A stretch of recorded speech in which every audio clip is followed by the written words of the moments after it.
How to turn on activity status on Instagram.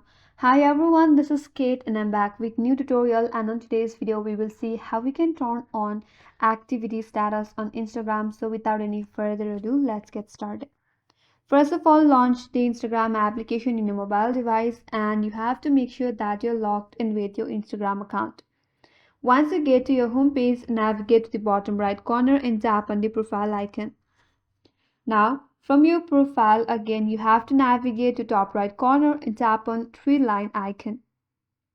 That's gonna take you to your settings and activity page. Here, scroll down and navigate to the section that says how others can interact with you. Under that, tap on the first option, that is messages and stories replies. Now here on the second section, that is who can see you are online. So tap on the first option, that is show activity status. Now to turn on activity status, all you have to do is tap on this toggle right here. Once the toggle is turned on, the activity status on Instagram is turned on, and your friends on Instagram will be able to view when you are online on Instagram. So that's the way to turn on activity status on Instagram, and that's all for today's video. Hope this video helps you. If you are new to our channel, make sure to like and subscribe. Thanks for watching and stay tuned for more upcoming tutorial.